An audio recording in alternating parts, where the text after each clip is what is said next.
My dear aspirants, welcome to all of you. My name is B Prajapati, Dehri on Sone, Rohtas, Bihar. तो साथियों, आज मैं functionally जो 5 प्रकार के सेंटेंसेज होते हैं उसके बारे में चर्चा करने जा रहा हूँ। इसके पूर्व यानी पार्ट 5A में मैंने इसी सेंटेंस से संबंधित चर्चा किया था।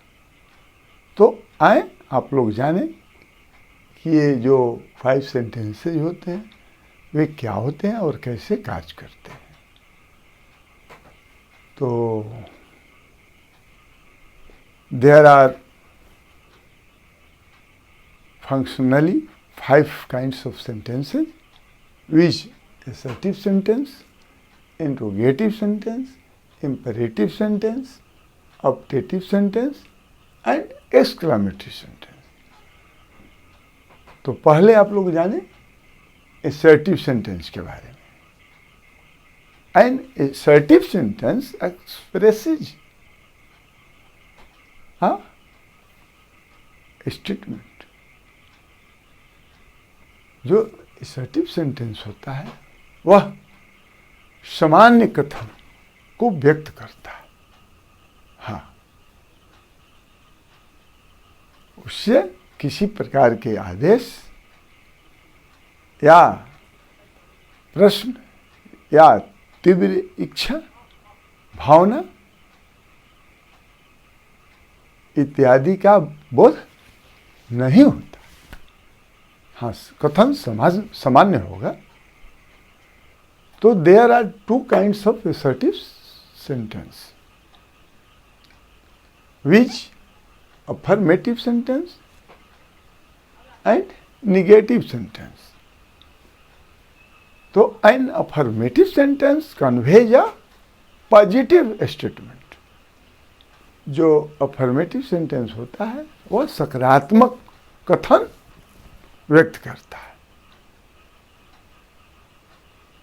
आए सेंटेंस के जरिए देखें। राम रीड्स अ बुक, सामान्य कथन है। राम किताब पढ़ता है, ठीक है। अब देखें निगेटिव सेंटेंस। और negative sentence expresses a negative statement.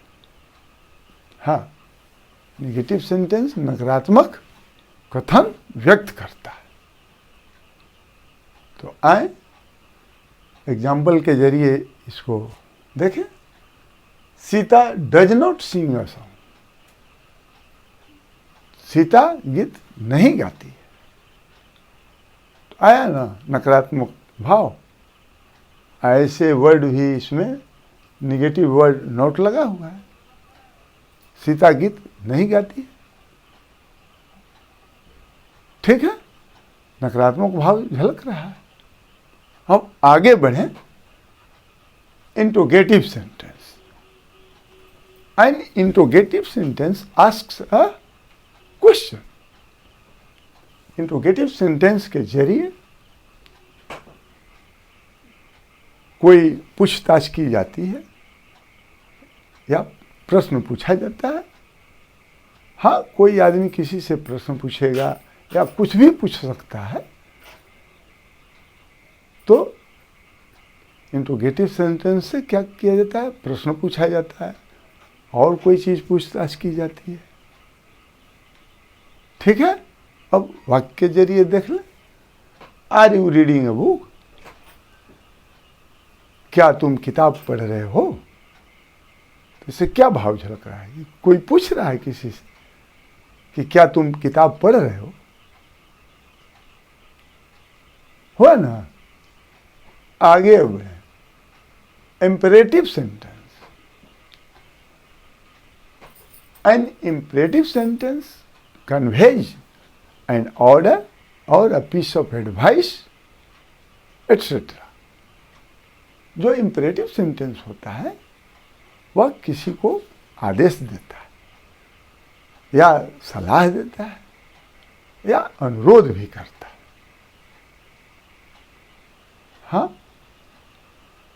तो आए सेंटेंस के जरिए देखें।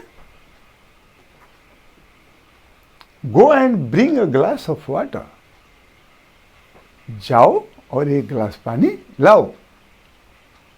आदेश का भाव झलक रहा है ना। उसी तरह से सलाह भी दिया जाएगा इस सेंटेंस के जरिए। हाँ, कोई काम करने के लिए अनुरोध भी किया जाएगा। ठीक है, आगे बढ़ते हैं। Optative sentence. An optative sentence expresses wish और ब्लेसिंग और कर्स और प्रेयर। तो जो ऑप्टेटिव सेंटेंस होता है, इसके जरिए हम कोई हार्दिक इच्छा व्यक्त करते हैं। हाँ, किसी को श्राप देते हैं, किसी को आशीर्वाद देते हैं, चाहे मनोकामना पूरा करने के लिए ईश्वर से प्रार्थना भी करते हैं। तो ऑप्टेटिव सेंटेंस से ये सारी चीजें हाँ झलकती हैं। अच्छा है, पूरा किया जाता है। हाँ ठीक, तो आगे बढ़े। Exclamatory sentence. एक्सक्लेमेटरी सेंटेंस अब क्या होता है? An exclamatory sentence expressive sudden और strong feeling of the mind. जो एक्सक्लेमेटरी सेंटेंस होता है वह अचानक या तीव्र मानसिक भावना को दर्शाता है। हाँ, हर्ष हो, विषाद हो, शोक हो, घृणा का भाव हो इत्यादि, उसके लिए इंटरजेक्शंस होते हैं और उसके द्वारा व्यक्त किया जाता है। तो आए सेंटेंस के जरिए देखें। हुरा, वी ओन द मैच। यहां पर हर्ष की बात है, इसलिए इंटरजेक्शन हुरा लगा हुआ है। तो इसका मतलब क्या हुआ? हुरा, वी ओन द मैच, माने खुशी प्रकट करते हुए वो कहता है कि हम लोग मैच जीत गए। हाँ, तो ठीक है। और कोई डाउट इससे संबंधित?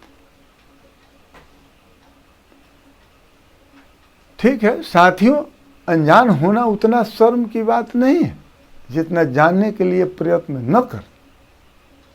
Being an unaware of anything is not as shameful as being not ready to learn it. आचार्य श्री राम शर्मा जी का यह कथन है साथियों, मैं नहीं कहता हूं।